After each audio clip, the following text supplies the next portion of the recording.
Good evening, everybody, and welcome to another edition of the Sports Exchange. My name is Scott Morganroth, Motor City Madmouth. I'd be joined by my dynamite trio here, Joe Packhem. Welcome back to the show, Joe. Thanks for having me. And Mr. Military Steve Balestrieri, the jack of all trades. Go ahead, talk to me, Mr. Balestrieri. How you doing today? I'm doing all right. And Mel Farr, superstar co-host. How's everybody doing? Am I stealing a little bit from your dad's thunder? If I am, I'm guilty as charged. We're doing really good. Ready to talk some football here. That's all right. I'm sure you've heard a lot of it over the years. So folks, when you want to find this episode here, we'll call it the Nail Biter's Delight. And for those in Detroit, that's not the kind of thing that they really want to hear. Losing 19-17 to the Baltimore Ravens, Justin Tucker with a 66-yard field goal. The Lions unable to stop Lamar Jackson on 4th and 19. And Jackson, just to go over his numbers, he was 287 yards in the air, 58 rushing. And all I can tell you, folks, Tom Dempsey did not walk through that door. No sign of the New Orleans Saints, no square foot. It was just a record breaking kick by Justin Tucker. Well, Mel, I guess it's only fitting that I lead off with you since your dad, I believe, played in the Tom Dempsey game, right? That is correct. Did he ever talk about that game at all? If he did, I don't remember it. I think we might have asked about it, knowing that a record was set that particular day. But I can't remember. I barely remember what I had for breakfast this morning. Well, I know what I had for breakfast, but then again, I would need a lot of dementia to figure out some of the other things I have a while back. But I do know, though, back at the time, Tom Dempsey, everybody, for you historians realize, he had I believe, a square foot, and that the game was played at Tulane Stadium, I believe, by the same identical 19-17 score. So go ahead, Steve. Why don't you add a little perspective to this one? Yeah, I mean, the heartbreak for the Lions was on that last play before the kick. The Ravens ran the play clock way past zero on that one. They should have got a penalty on that, but the officials, we all know, they're terrible and getting worse, but it was still a tremendous kick. Justin Tucker, he's just amazing. I think they said something like his field goal percentage beyond 50 yards is better than most guys' percentages like from 30. And that's just, I mean, he has a tremendous leg. He's incredibly accurate. And, you talk about some drama there. It hits the crossbar, bounces straight up in the air. I was sitting there watching it and I'm like, which way is it going to go? Unfortunately for you guys, it took a bad bounce, but a situation like that, you just have to tip your hat to that guy. I mean, that's ridiculous amount of leg he has. Yeah, one of the guys I always used to like watching was Matt Prater. He's with the Arizona Cardinals. And yet, ironically, he was a kicker this on Sunday that it was on the wrong end of a 109-yard touchdown with Jamal Agnew with the Jaguars. But yet, I used to love watching. Yeah, he tried a 68 yarder that he missed. 68 yarder. I think the record, the kick that he kicked for the record was against the Lions too, I believe. Yeah, that's true. So, all right, we're going to throw a curveball at Joe Packhem. We're going to get him started the right way, okay? Because we all love to do that and get the reaction of Mr. Joe's face. So, all right, Joe, this is easier for you. What would a 66-yard field goal translate into fantasy points? Well, usually it's 3 points for a field goal, 4 points for like 50 yards, and I think it would be 6 points. I have to say I don't play in a lot of leagues with kickers because, it's a lot more unpredictable than like a prospect that you've drafted and then you've been taking a look. But I think it'd be probably between 5 and 6 points. But if you want to talk about fantasy, DeAndre Swift was looking good in that game. He was performing well for No, fantasy. no. We're talking about the kicker. Don't get off subject because you can't answer the question. When it's your area of expertise, just giving you a hard time. I've been curious to see what a 66-yard field goal would be in fantasy points because none of us know it anyways. Mel, you know nothing about fantasy. Steve Balestrieri know nothing about fantasy, and I like reality. So you're the only kahuna here that could talk about fantasy. We're only talking about care. We don't need DeAndre Swift. We're not looking for you to get a weasel out of this one with any other player. We only want what Justin Tucker would have gotten on this thing. And I'm not going to count the other points he's had all day, just what a 66-yard kick would translate into fantasy terms. Nice try, Joe. Come back to me. Come back to you. No, that's okay. I think that said it all. He's not sure either because that's one heck of a long kick. All I know is for a lot of us that are old enough to understand, I don't know if you guys remember the movie, and I don't watch a lot of movies, but that kick, that mule Gus back in the day, do you guys remember seeing that movie? You sent me the video on that. I did, didn't I? Oh, yeah. Yeah. Yeah, Gus went ahead and kicked some longer field goals than Justin Tucker. And I don't know, Mel, do you remember that movie? Yeah, I do. Yeah, now I don't want to put Joe in a bind because that might have been before your time. So you get out of this one easy.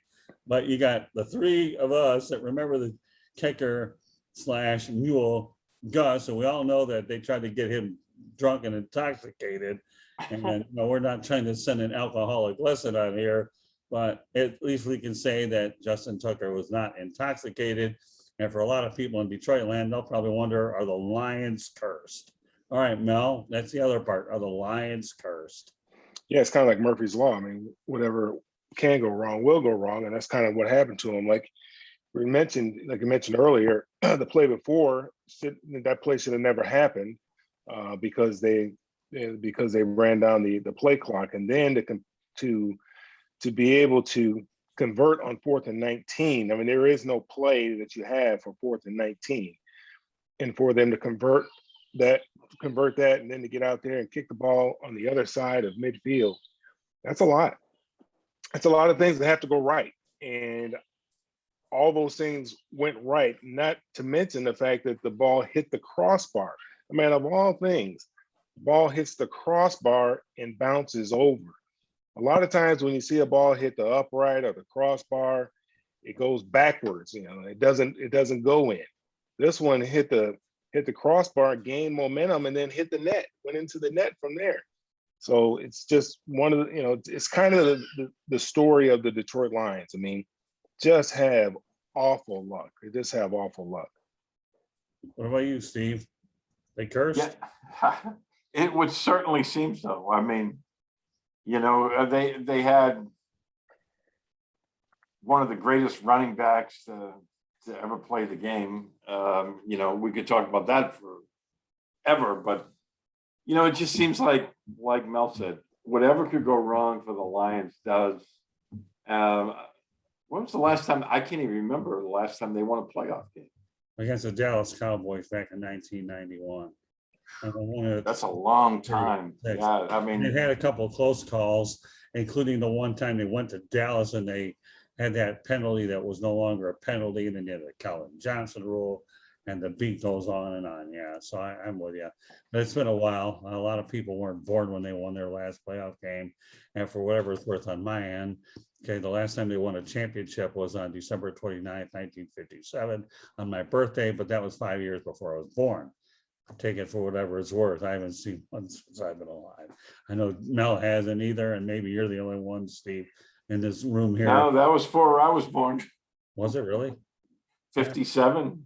Yeah. All right. Well, there you go. None of us were alive on the Lions. All right, Joe. We won't throw you on the spot, but are they cursed? Probably. Okay. Yeah. Easy for you. Okay. Well, their defense was looking a lot better than the Chiefs the week before. I mean, they were having a lot more trouble with Lamar Jackson than the Lions were. Right. And Lions put up a pretty good showing. Well,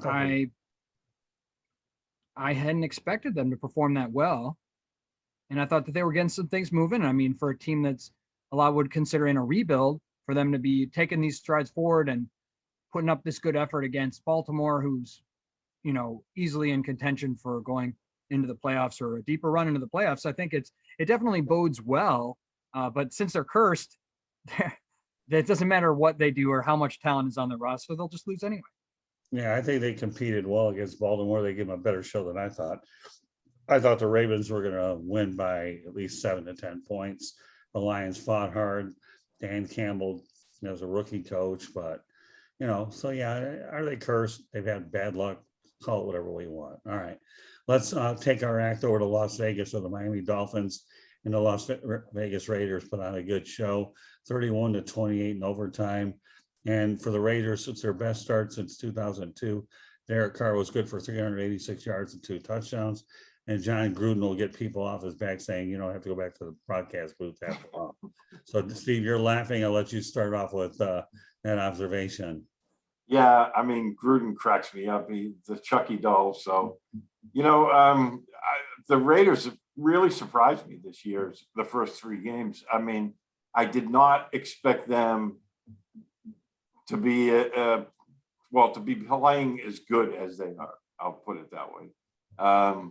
But Derek Carr's been lighting it up, and they seem like a team that's believing in themselves. So hats off to them. That was a good game on Sunday.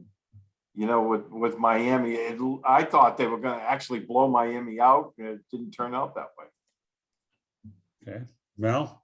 Yeah, both teams have good defenses. The Raiders have been playing real well defense. They can get after the quarterback. Miami, we know, has a good defense there. They've been playing very well. I didn't see it. They're playing a tough division.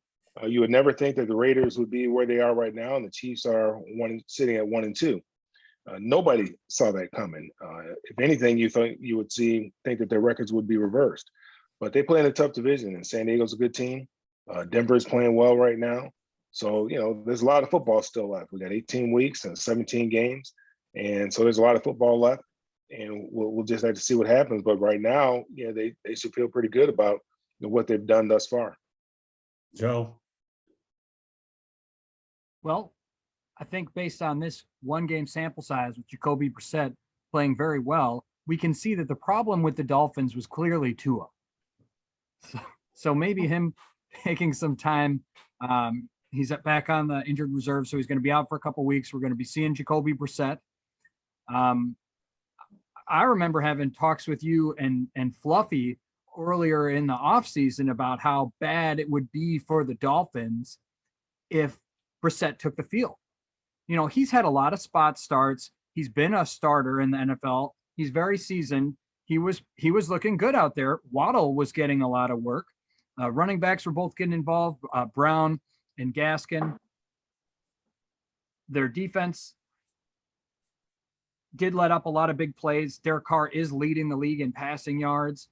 So he's playing excellently, but I think that this one was totally out of right field. Definitely a nail biter, like the title of the show suggests. And I don't think that Tua would have been pushing the ball in the way that Jacoby Brissett was taking those shots in the field or down the field. And I like the Dolphins a lot more without Tua. Interesting. Well, last year, Ryan Fitzpatrick bailed the Dolphins out, and the Dolphins were able to get a win against the Raiders. This year, it looks like the Raiders so far are looking good after 3 weeks. But yeah, it was a tough loss to the Dolphins. They competed in a hostile environment for sure. Last year, there were no fans over at Allegiant Stadium. This year, there were probably like 59,000. So, it was a good game. Certainly went in overtime, very close, decided by 3 points. Each team traded field goals in overtime until the Raiders came up with the final 3. So, all right, well, let's stay with the nail biter thing, but this one took place out in wine country, where you had the Green Bay Packers winning 30-28 over the San Francisco 49ers. 37 seconds is all Aaron Rodgers needed to get the job done for the Packers. And for all those people that wonder about the relationship with him and Matt LaFleur, it looks like there was a lot of respect when it's all said and done. I think the coach loves the quarterback more than most people think. But yet, for a Monday night game, Sunday night game, where Aaron Rodgers outdueled Jimmy Garoppolo, this was a heavyweight fight all the way to the end. So All right, Joe, well, you ended it. We even started on this segment on this one. Well, I think what was the main decider in this game was the quarterback. Put the ball in the players' hands when they want to win, and that was Rodgers. And he knew how to take the ball and get them in a position to win with the right amount of time that they had left. Davante Adams was looking great. Rodgers has great passes as usual, but Davante Adams was definitely hitting stride. I believe he's second in the league, and he's got 25 receptions. It's over 300 yards. So he's also doing very well in fantasy. Obviously, everybody wants Davante Adams. Aaron Jones, I mean, people are looking good. Tanyan was getting involved. And Kyle Juszczyk looked good for the 49ers. Their defensive line was definitely getting after him. I think Nick Bosa was coming up a little bit. He was having some sort of a type of slight injury. But they were looking good. And it was a very exciting game to watch, and exciting for people in Wisconsin. And that I'm really happy that I said that it was going to come down to the best quarterback, and it did. Well, you're not, Steve, so go ahead. Yeah, I mean, it seemed like in the first half that the 49ers were going to get run off their own field. They looked completely out of sync, especially on offense in that first half. And then, I almost turned it off. I was like, this is going to be one of those blowout games. I'm glad I stuck with it. It turned out to be a really good game. They caught fire in the second half, but they left 37 seconds on the clock, which is amazing, isn't it? I mean, back in the day, we talked about back in the day, that would be it. I mean, you wouldn't see anything happen at that time. And nowadays, I mean, guys can get in field. Well, plus the fact that kickers, as we mentioned earlier, the range has increased so much. But it was a great football game, and went right down to the wire, as you said, a nail biter. Kudos to Aaron Rodgers. I mean, and nothing will heal a relationship more than winning does. It's amazing how that narrative has changed in the past 2 weeks. Okay, Mel.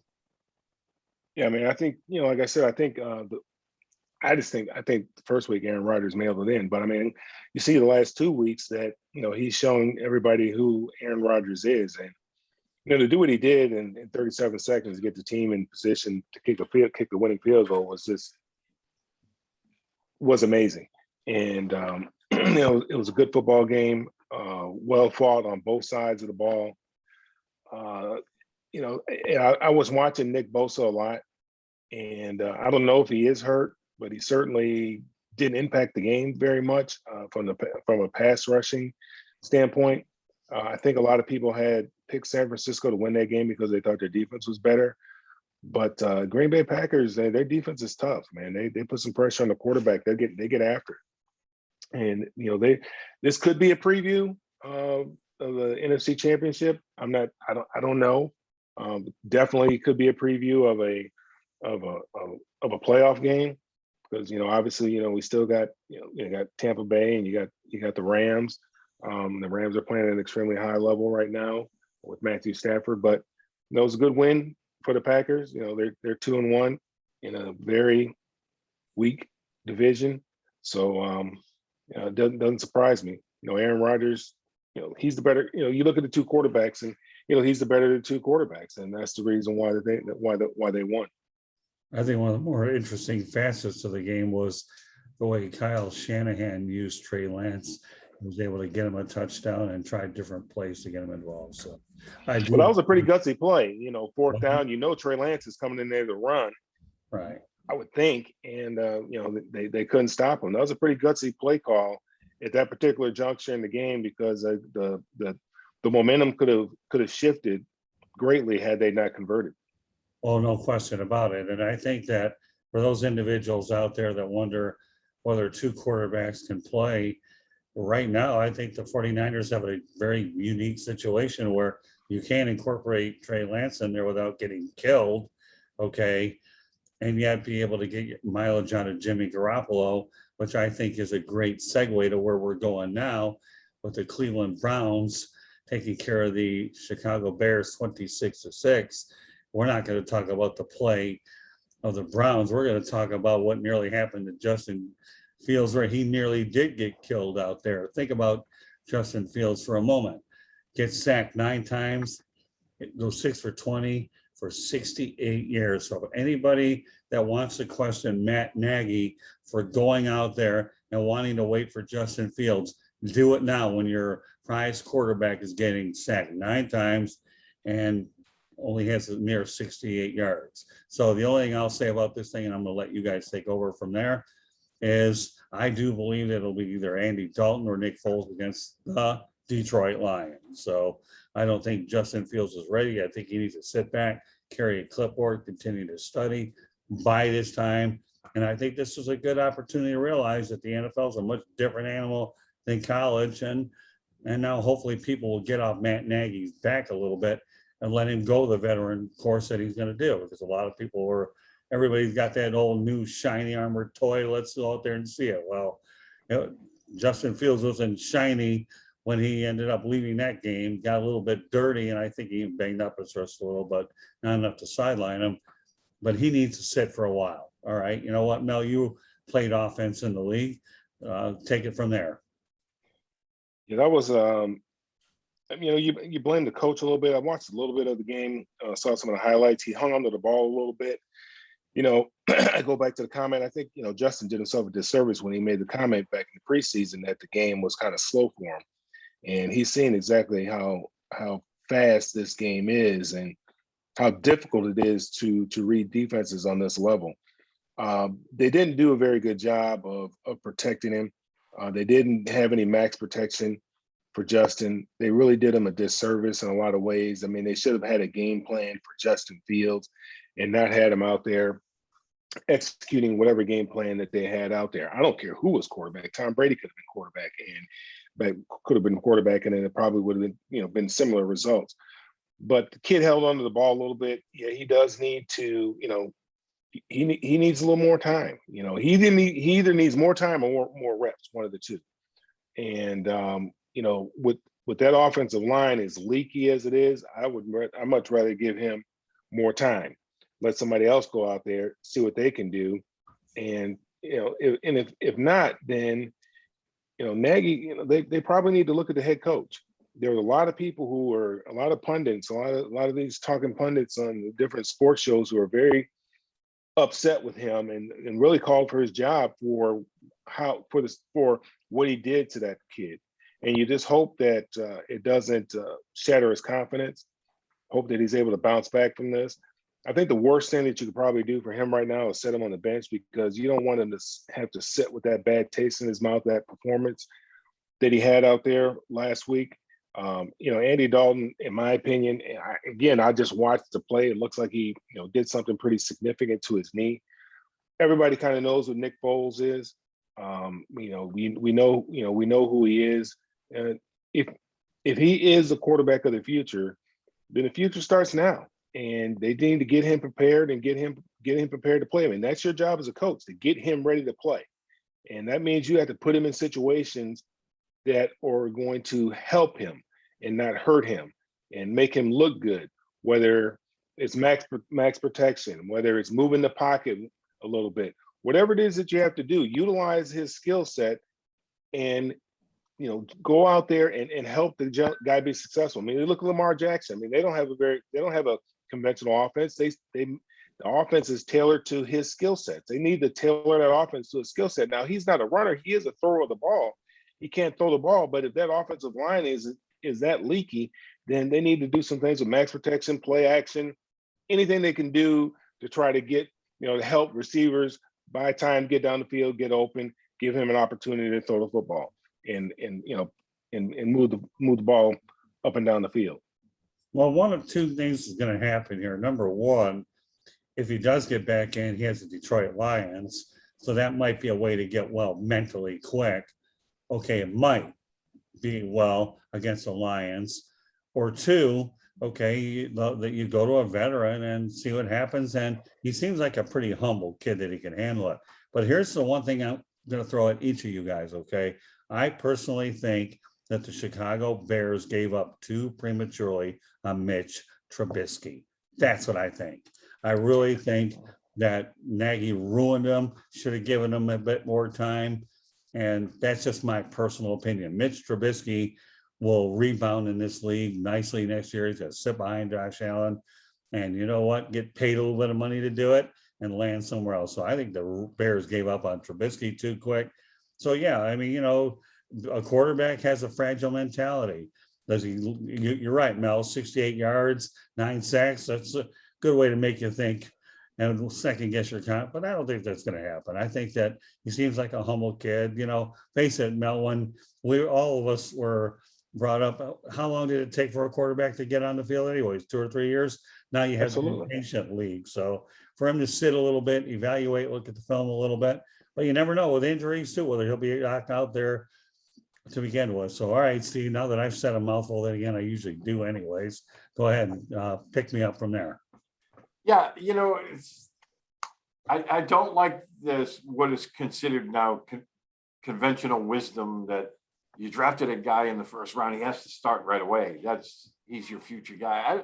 I don't buy that. I mean, most of the successful quarterbacks, and there are exceptions to the rule, most of them sat and they learned, because the speed in the NFL is a lot faster than any of these guys face. I mean, when you're playing in college, you might have, you know, one guy on the other team that's just a dynamic pass rusher. So you game plan around that guy. You know, in the NFL, they all move like that. I mean, sure, there's going to be guys that like Myles Garrett, you know, on Sunday, but, you know, I don't like this conventional wisdom that they have to play. They're still trying to learn, you know, the playbook. They're just in infancy in that. And, you know, the defenses in the NFL are a lot more intricate. They have to know where all these coverages go. They have to know whether, you know, the players are going to flow. They don't know that stuff. And, you know, these quarterbacks all keep like a notebook on stuff that they see. And, you know, I think it's invaluable for the guys to sit. You know, Aaron Rodgers sat. Well, he sat a lot longer than he wanted to because of Brett Favre. But, you know, I think that was invaluable helping him once he did take the field. It looked like he had been there forever. And, you know, Tom Brady sat his first year. You know, Peyton Manning, I mean, yeah, he played that first year, but it was pretty ugly. If you remember when Peyton Manning was a rookie, that was pretty ugly. But then, you know, he was able to rebound from that. I don't like this thing that, you know, oh, they have to play because you drafted them in the first round. Well, to validate your point even further, Troy Aikman didn't have it easy either. He got hammered in Dallas. So yeah, and what were they, 1-15 his rookie year, I believe. So, you know, I just don't. You know, it's unfair to these kids that they get thrown in there, and you know they're expected to be superstars on day one. It's not going to work that way. Very few of them who start from day one. And there were exceptions. Matt Ryan, Joe Flacco, a couple of years ago. I mean, they were successful right off the bat, but those guys are few and far between, really. All right, Joe, what do you think? Definition of insanity is doing the same thing over and over again and trying to get and expecting to get different results. And if that's not what the Bears are doing with their quarterbacks, then I'm not sure what is insanity. As a Bears fan, I was so excited for Mitch Trubisky. They had me going the first time around, but the second time around, it's like, hey, I know what you're doing. I don't think it's going to work, and I don't like it. And you're doing the exact same thing all over again. You're moving up to get this quarterback that doesn't really maybe fit. Then you bring him into your offense. And I think maybe like what Mel was saying, like taking out and getting packages and getting offenses set around the quarterback, that specific quarterback could be really important. So, you know, Trubisky liked to roll out. They did that for a while, and then they just took that away. He kind of got hit and hurt his shoulder. He didn't want to do that anymore. And for Fields, I think he, it might be like reading the defense at first, but then they move into a bunch of different places and then he gets locked in on his first read. Then his second read is really running. So he's locked in on his first read. He doesn't see that. Everybody's moving half a step quicker than he's ever experienced. And all of a sudden it collapsed. Boom, 9 sacks. Feasting by the Browns defense. And I think that it's not going to get much better. I don't see Fields developing this year or next year with this offense, because their identity, the Bears' identity, should always be and needs to be running the ball and playing defense and not flashy quarterbacks. And if you want to talk about a reprieve against the Lions, well, look what they just did against Lamar Jackson. Lamar Jackson went rampant against the Chiefs and then was held pretty much in check by the Lions. He's a kind of a prototypical type Justin Fields like quarterback. And I think that the Lions defense would really give him fits. And if I was a Lions fan, I'd really want Justin Fields to play because it would give you the best chance to win. So I'm definitely thinking that Mitch Trubisky, he gets thrown into the fire. He's not doing well. His confidence is totally dashed. Then they try to build him back up and they get so excited when he wins a couple games in a row. And then his confidence gets smashed again. They're not playing to his strengths and they're just doing the same thing over and over again with Justin Fields. And I'm not very happy about it. Allen Robinson has so much potential. It's just sitting there in his he's up for a new salary next year. So he's playing for a contract. David Montgomery's coming up to the end of his rookie contract. These are, budding young stars that I really wish that I could have been seeing develop more. And I think that they're going to be bottled up by the quarterback play in Chicago. Well, you bring up some interesting points. Number one, the only ones biting their nails out in Chicago were the fans, because then you had to wonder, as every sack mounted up, that everybody was very nervous about everything you just mentioned, Joe. I'll take it a step further. Okay. I do believe, and I think Steve and Mel might agree with me on this, that a coaching change is inevitable in Chicago. I really do.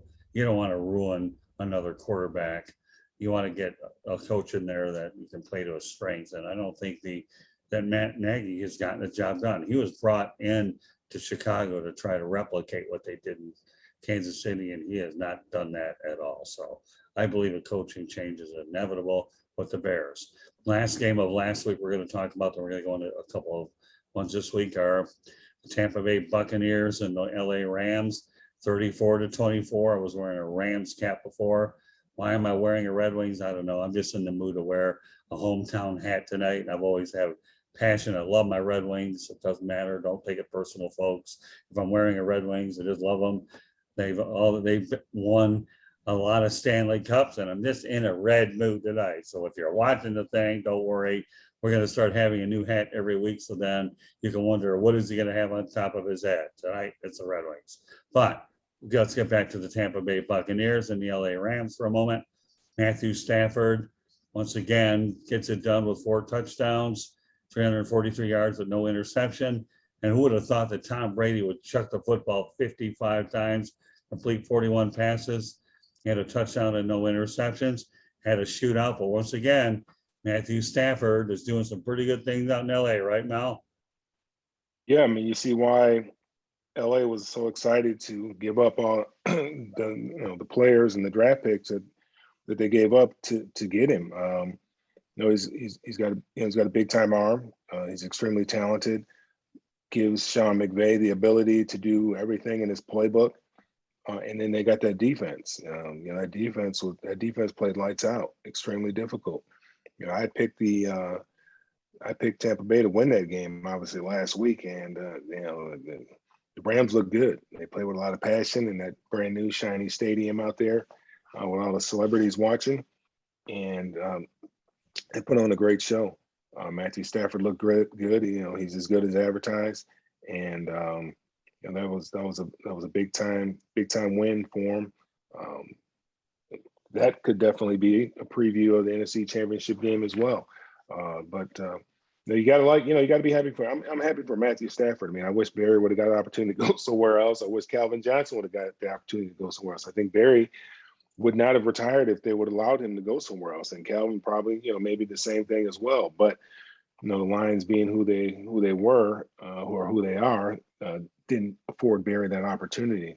But I'm glad that Matthew Stafford's getting an opportunity to go somewhere else and playing big time games that have some meaning. Most of the games that he played weren't very meaningful games because they weren't going anywhere. So this is a big time game with a lot of pressure on it, playoff atmosphere, and he performed very well. Yeah, the Rams are looking like the LA Lakers. They're going to be the hottest ticket in town before long in that beautiful stadium. One of the reasons I believe that Barry Sanders retired, though, was when Wayne Fontes left in favor of Bobby Ross. Wayne Fontes loved him like his own kid. He treated him. I covered the Lions during that time frame, and I know the relationship that Barry Sanders had with Wayne Fontes. Take it a step further, when Barry got inducted in the Pro Football Hall of Fame, Wayne Fontes had a front row seat. So yeah, give those other marquee players an opportunity to go somewhere else. And I definitely believe that their careers would have extended. But Barry, Bobby Ross is when he ran for 2,000 yards, but Barry left because he saw a lot of the guys leaving. Lomas Brown left. They ended up letting Lomas Brown leave, and then his best friend, which was Glover, they let him go. He went to I think it was Seattle. He was a center, and that's what really upset Barry, because he didn't want to be a part of a rebuilding process. And that's what upset Barry, and that's what ultimately led him to retire from people that I talked to. Well, yeah, there's a combination of what you said with those players leaving, and Bobby Ross wanted to treat everybody the same. Wayne Fontes would let him do whatever he wants. So yeah, I think there's that's a combination. Wayne was cool. The guys played well for Wayne. I mean, I love Wayne Fontes. Are you kidding? I mean, actually, Wayne was cool. I went to school with his son, Mike Fontes, over at the University of South Florida. So a plug for my alma mater. But Wayne Fontes is just incredible. Everybody loves him. Wayne and Lenny, they were cool. Oh yeah, they were. So all right, Steve, what do you think? Yeah, first of all, I have to mention your hat because it took me back to when I was a kid. I went in with family to the old Boston Garden to see the Red Wings, and there was a storm, and the Red Wings had gotten stalled in New York, so they had to take the train in. And we had taken the train in to see the Red Wings, and as our train was coming into the old Boston Garden, the Red Wings were all walking in right from the train coming in from New York City, and right past us, Gordie Howe, Alex Delvecchio, Frank Mahovlich was with the Red Wings at that time, and Bobby Bond, who was a tough dude. It's like he played the Stanley Cup with a broken leg. Those were tough dudes, but that hat reminded me of that. But no, that game on Sunday, I thought the Rams were very impressive. I thought they were faster. They seemed very motivated. I thought their defense was really, really good. And, Tampa's defense was hurting, and they took advantage of it. They were complete. So, what did Deshaun Jackson have? Something like 120 yards and 3 catches. Yeah, then he had that long touchdown. But that was a good football game, and that's another one. Circle those two teams. I think those two teams are going to be in the hunt. So, we might see that matchup again. I thought it was a really good game. I picked the Rams to win because I know, like, every year, right around week 3, week 4, Tom Brady always has a hiccup. And that's when everyone would always say, might be it for Tom. It seems like you could set your watch by that. That's why I figured this was going to be his hiccup week. Plus the fact the Rams were at home, they were fired up. I think it was a really good game. Hats off to them. That defense is legit. I really like that defense of theirs. And good for Sony Michel. See him getting some playtime. Yeah, I don't view this game, though, as a hiccup for Tom Brady. I just think he ran across a buzzsaw with Matt Stafford. Yeah, well, Stafford was outstanding. But, you know what I'm saying? I know. ahead of the game, I picked this one as, hey, that defense early season, Mhm. this is a game that they're going to drop. Well, I mean, you had two marquee clubs, something had to give. One of them was going to go down, and it just so happens that Tampa did. Right now, Matthew Stafford's on a mission, and Yes, he is. he really is. I mean, He looked good. yeah, he did. So, I think he's on a mission. Tampa had nothing to be ashamed of. In fact, from what I heard today, they're actually talking to Richard Sherman right now. And you know what, Joe, you're nodding your head. Why don't you take the lead on? That's not good. Yeah. So go ahead, Joe, take the lead on Sherman. Well, I want to hit just a couple things real fast and then get in deeper on some. So Cooper Kupp, he's leading all points for PPR. So he's got 91.2 points over 3 weeks. He's leading all players in the NFL. He has the most receiving yards and the most receptions at 25 receptions and over 360 yards. So that's big. Stafford's coming out excellent. The Rams defense is good. The secondary for Tampa Bay is coming down. I think that they're not getting as much maybe on the pass rush. Jason Pierre-Paul could be stepping it up. He might have even had some tweaks. So that defense that everybody had been, so stout the year before, it's kind of hard to translate a defense from year to year. It's not like translating like a single player. There's so many more variables, how they're playing together. They're getting older. Maybe they have a different scheme. Maybe they have a different coach or lots of different things. So in this case, they keep all the same players from the year before on offense and defense, but they're having all these injuries on the defense in the secondary. So, maybe they're making different adjustments. Maybe they're taking advantage of that. If they're not getting to the quarterback fast enough, then they're really going to take advantage of the secondary.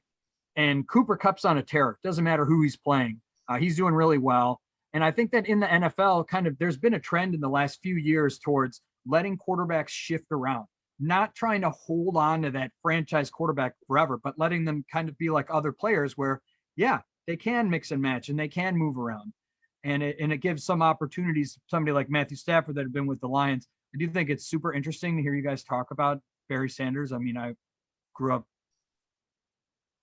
also being really interested in Barry Sanders, but you guys with your Detroit connections know more about it. So I think it's kind of interesting. And then on the Tom Brady side, what Steve was saying, that's so funny. I think that Tom could really like internalize this, and it'll really propel him to his whole Brady versus Belichick Sunday night football game next week, which I think is I don't know, maybe we'll talk about that one later. But I think that Brady will bounce back. I mean, he's right up in the top 5 of passing yards, reception or touchdowns. So he's doing really well. These are definitely teams to watch. They're teams that you want their players in fantasy. Daryl Henderson, I think, might be coming back next week. He was kind of on the fence. Sony Michel's getting some work in there. Tyler Higbee. Don't sleep on Tyler Higbee. He was looking good. Gronk took those hits to his ribs, but he did come back. His x-ray was negative. I love how Adam Schefter, I was watching Monday Night Football, and at halftime, he comes out and he does this little breaking piece, and then I start getting it on Twitter. Adam Schefter says, blah, blah, blah. Rob Gronkowski's going to be okay. His x-ray is negative. But he got popped. And so that's not good. Godwin was looking really good. They have so many options there. If Antonio Brown was out on COVID, IR, he didn't travel with the team. But, hey, we can look Godwin. Hey, we can look Evans. He's been kind of up and down. I think he's been mostly down this year, but in the next couple of weeks, all of a sudden everybody's hot on Godwin. You can't really shift you can't really double team anybody there. So you're always going to be getting those good matchups that Tom knows how to take advantage of. So this is definitely a game that on the offense, it's easy to talk about. And I was sad that I thought Tampa Bay was going to win, and I was wrong. Well, I was drinking the Stafford Kool-Aid, so I'm okay with that. So go ahead, get back to my initial thought, Joe, and that's talk about Richard Sherman. Richard Sherman, I think that they'll probably sign him. And I know that he's definitely lost a step since when he was in his heyday with Seattle. But then he's going to be coming in, he's going to be learning all their plays. He's going to be trying to adjust with them if somebody's getting passed off or whatever. I think it's not going to be a silver bullet, and you really might not see the effects of that until later on in the season, like weeks 12. But definitely in time for the playoffs if he's signed. Yeah, I think if they bring him on, you got an older guy trying to mentor the younger guys and teaching them how to play as well. So, I think that's one of the intriguing parts about it, Steve. Why don't you take it? Then we're going to talk about 2 games before we wrap this thing up. But what could the Richard Sherman effect, Steve, be like for the Tampa Bay Bucks? I don't think he's going to have a great effect on them. I mean, obviously very talented veteran, but I think his best days are behind him. But right now they're banged up in that secondary. They could use some help. I think he'll help them, but I don't think he's going to be the Richard Sherman that people remember, like with Legion of Boom. So I think it's always helps to have a smart veteran back there, because he can help some of the younger guys that have to be forced to play. But I don't foresee him being, a significant impact player at this stage of his career. Fair enough. Okay, let's talk about a couple of games this week. Arizona Cardinals 3-0. LA Rams 3-0. Couple of stats worth pointing out. Okay, not fantasy stats, called reality stats. Okay, Joe. Kyler Murray has 1,005 yards, 7 touchdowns against 4 interceptions. And yes, Matt Stafford, once upon a time, we talked about him a few seconds ago. We'll do it again. 942 yards, 9 touchdowns, 1 interception, and a whole lot of hugs from Sean McVay. So, all right, Steve, go ahead. Let's talk about this football game here. Who do you like and why? I like the Rams in this one, but I think this is going to be really fun to watch. Both teams are playing really well. Both quarterbacks are playing really, really well. And this is going to be one of those barn burners, I think. I think this is going to be a high-scoring, late-game heroics type of thing. But I like the Rams. Yeah, the game will be played in LA for those that are interested. All right, Joe, what do you think? I think that I really want to see if the Cardinals defense is for real. So yeah, we all know that Kyler Murray is for real, but they've been getting after the quarterback in Arizona. They've been getting a lot of sacks this year, and I'm curious to see if that's going to translate against a really solid offensive line like they have for the Rams. I don't think that it's there right now and that they're going to lose, but for the rest of their prospects, they have a lot of weapons too. And Kyler's not hyper targeting DeAndre Hopkins. So he's trying to play the field and get other people involved. And even James Conner was coming up and playing well, which, so I'm taking the Rams, but I'm really curious to see how the Cardinals defense plays. Okay, Mel, you're from the LA area for once upon a time. Yeah, I mean, this is going to be a good matchup. You got 2 NFC West teams going at it. Both of them, I believe, are undefeated right now. So it's going to be a good game. But the Cardinals are getting ready for a tough stretch in their schedule right now. They're going to play the Rams and the 49ers and the Browns. So they got a tough stretch here, and this could be this could determine what the direction of their season. If they're able to go out there and get 2 out of 3 of these next games, that bodes well for them. If they drop all 3, then we're talking about the same old Cardinals again. So, but I think the Rams are going to win. I think they're better defensively. I think they're better offensively. I think Matthew Stafford's a better quarterback than Kyler Murray. The Rams are a better team. I think that I don't think anybody saw the Cardinals being 3-0 at this particular time. I can't even believe they're 3-0, but they are. And this should be an interesting game, but I don't think it's going to be that close. Yeah, you know what? I'm going to make it unanimous. So it's all of us. I'm going Rams in a shootout, like what Steve said.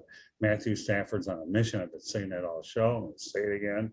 And I'm going to say it again next week and the week after until I'm find out otherwise. As long as he's staying on his feet, Matthew Stafford's on a mission to prove all of his doubters wrong. We have a good supporting cast, both on offensively, defensively, and coaching. I think the Rams are going to win this in a shootout.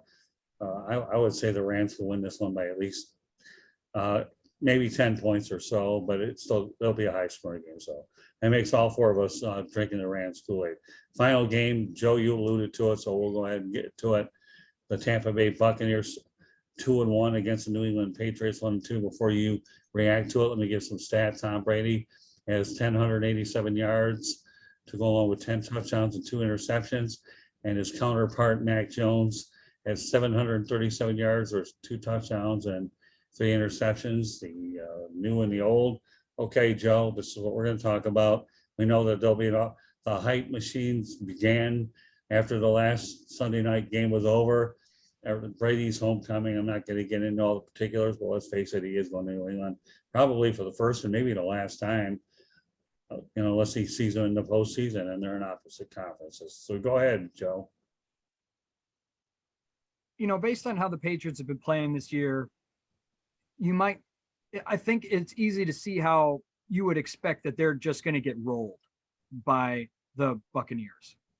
But if there's one person that knows Tom Brady possibly better than like his parents, it would be Bill Belichick. And if somebody knew how to scheme up something to really screw him over, like if you just had like some kryptonite just sitting and you knew how to like get it really close to Superman, well, Bill Belichick has like some of that sitting around in a chest, and he's just been waiting since Tom Brady left for this upcoming week. He's not going to be excited about it. He's not ever really going to talk about it in the media because that's how they do it there. But if I were to read his mind, he's got some stuff up his sleeve that he's got planned just for Tom Brady because he knows how to put him in a bad position. And if Tom Brady throws 2 interceptions in this game, I wouldn't be surprised. That being said, the amount of talent on the Buccaneers right now compared to the amount of talent for the Patriots, the Buccaneers are going to take this one. But I think that Brady might get confused a little bit. I swear. I predict. All right, Mel. Yeah, I'm with Joe on that.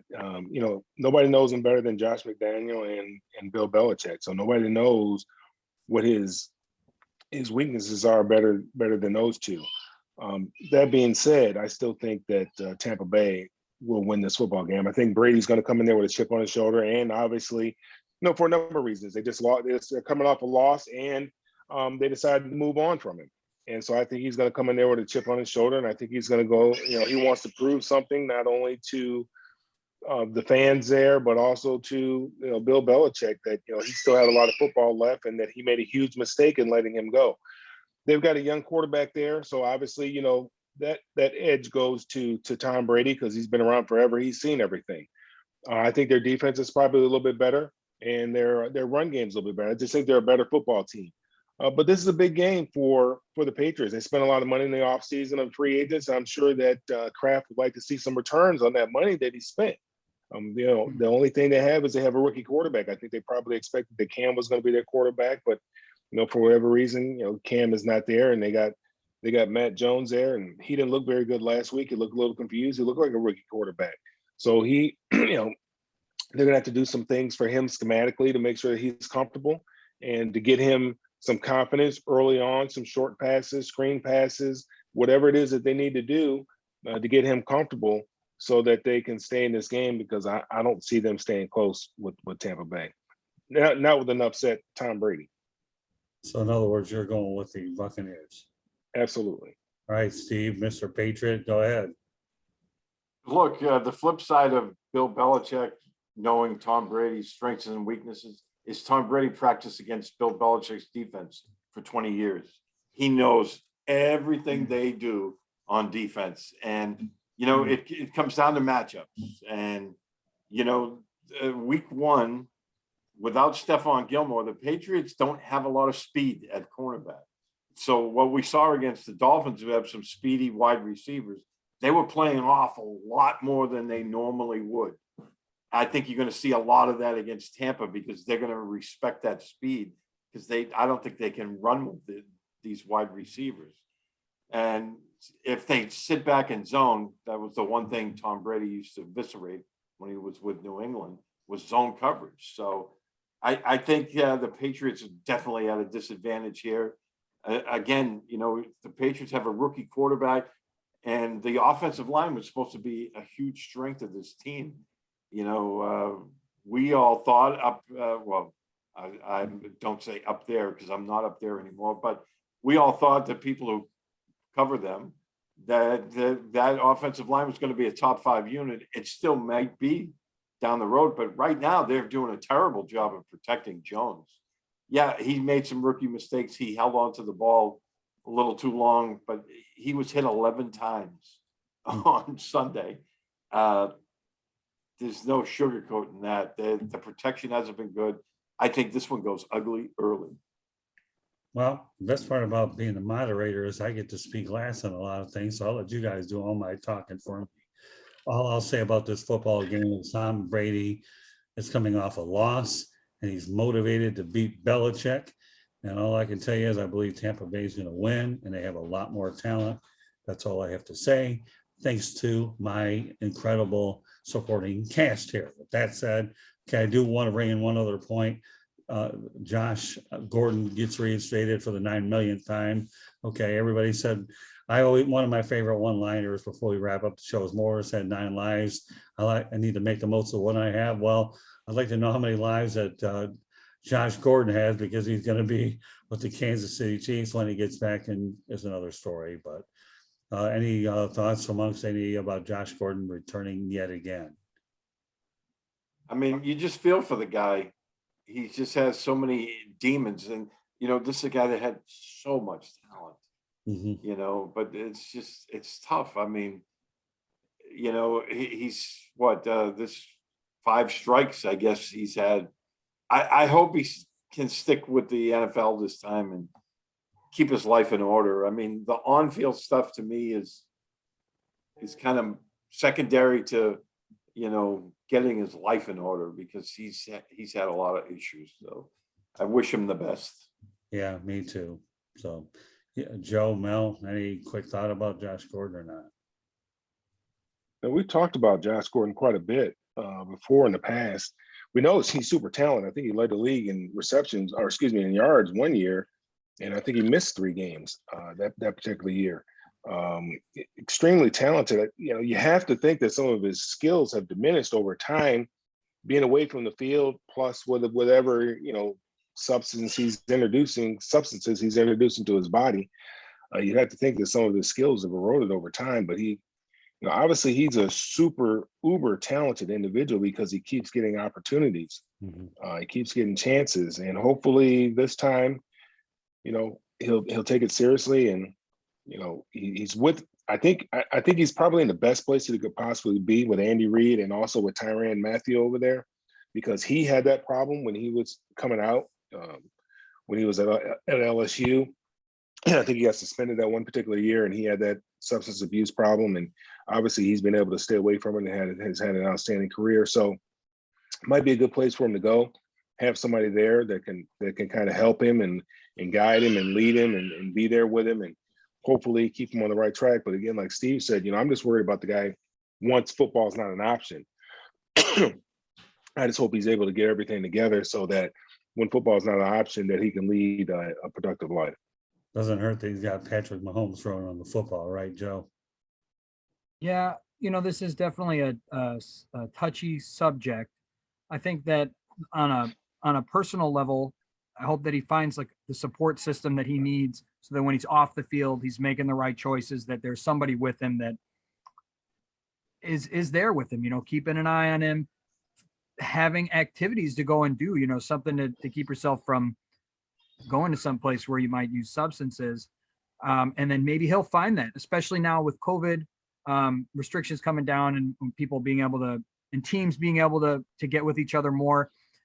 I mean, when he's coming out for these workouts, like Mel said, people are definitely seeing his talent. It's still there. They can see it when he comes to work out. And there's definitely a need for a strong second wide receiver in Kansas City. But yeah, I just hope that he finds that support system that he needs, that anybody who would be recovering from substances would need to help stand straight and narrow. Yeah, well, they signed him. Sammy Watkins is with the Baltimore Ravens. What else do I need to say about that? They can use them. And you guys are right. He's got a good support system with Tyrann Mathieu, Patrick Mahomes, and Andy Reid. What else can you say? So, guys, once again, another great broadcast amongst all of you. All right, Joe, go ahead. Let everybody know how they can go ahead and reach you. All right, if you want to find me, you can find me on Twitter at @FF_spotlight. Okay, Mel. All the social media at Mel Farr JR. That's Facebook, Twitter, Instagram. Email address melfarjr@gmail.com. And our website for what we have going on here in Atlanta and back in Detroit for the young folks, melfar.org. Okay, finally, you, Steve, go ahead. Yeah, I'm on Twitter at SteveB7SFG. I'm on Facebook and Instagram and all that stuff as well. So always out there if anyone ever wants to get in touch. And last but not least, us. Okay, if you want to find these broadcasts, feel free to subscribe to the South Florida Tribune YouTube channel for free. You'll see the visual. If you're looking here, the audio, we'll say there's a marketplace of ways to find it. Some of the key places to listen to the audio: iHeartRadio, Spotify, Apple, Google, wherever you get your podcasts. You can also go to our website, www.southfloridatribune.com. You can email us at southfloridatribune@gmail.com. And our Twitter account is @Tribune South. So guys, once again, good broadcast. We'll find out what our report card is when we do this thing again on Tuesday. So on behalf of Joe Packhem, Steve Balestrieri, Mel Farr JR, my name is Scott Morgan, Roth Motor City Madmouth. Thanking you for joining us on this edition of the Sports Exchange. I only want to leave you on this one note, folks. COVID-19 is out there. Please do the right things. This pandemic hasn't gone away, so please do the right thing. So go ahead and take a notepad and paper, listen to this broadcast as often as you want, and send your comments or whatever, however you want to do it. And we'll hopefully have a report card by the time next Tuesday rolls around. So guys, well done. And we look forward to the next episode of the Sports Exchange. This one is titled Nail Biters Delight. Good night, everybody.